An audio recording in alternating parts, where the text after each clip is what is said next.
hafi ya bose bamutera ibyatsi atayo majambo uvuze siyo. Uwo turavuga ni Kiriko Akili inyuma yo gushira amajambo hanze igihe yarahajije gukora show avuga ati ati twateye imbere.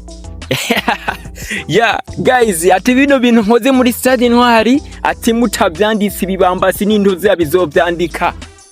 Raba rero biratanguye kuboneka umuririmbyi Kidumu Kibido ahejeje kwemeza yuko Kirikou Akili ari umuririmbyi adahagarikwa, si umuririmbyi ari karahagarikwa muri kino gihe. Guys, kandi n'ibintu byibonekeza n'umuririmbyi ari karakora cyane.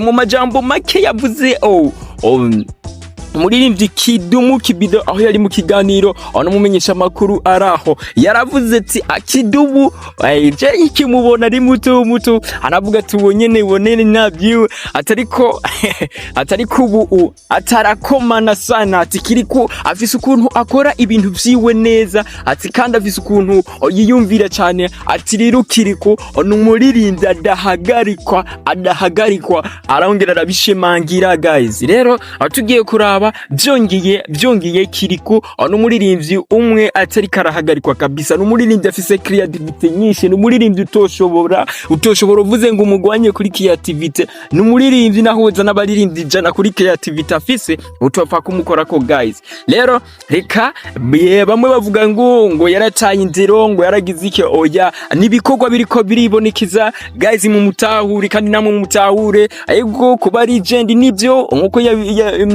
Kidumu yakivuze ati kuba legend kandi no gushigikira umuntu kuba waramushigikiye ni sawa byo, ariko aho umuntu yari karakora birigaragaza ati akiri kubivanye n'imitwe yiwe cyangwa n'ibitekerezo byiwe ati n'umuririmbyi atari karahagarikwa muri ino misi kabisa ati afise ukwiyumvira kurenze ati nanje ndamukomeye amashi. Ayo n'amajambo yeshikirijwe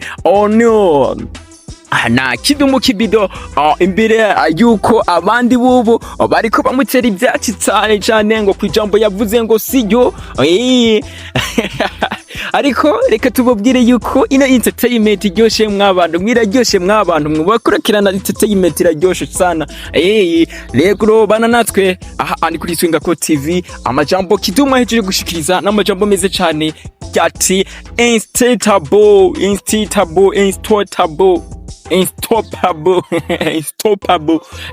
Ati Kiriko ni unstoppable. So guys, abazi kukivuga neza mukibwandike muri commentaire. So guys, abana natwe aha ni kuri TWENGAKO TV komi Jimb aka Mega Speaker Mr. Ndabivuga mbese n'indi meshi aha ni kuri TWENGAKO TV kora subscribe ubane natwe buri munsi mu video agendaza muri za vibes z'ibisazi nta handi ni kuri TWENGAKO TV.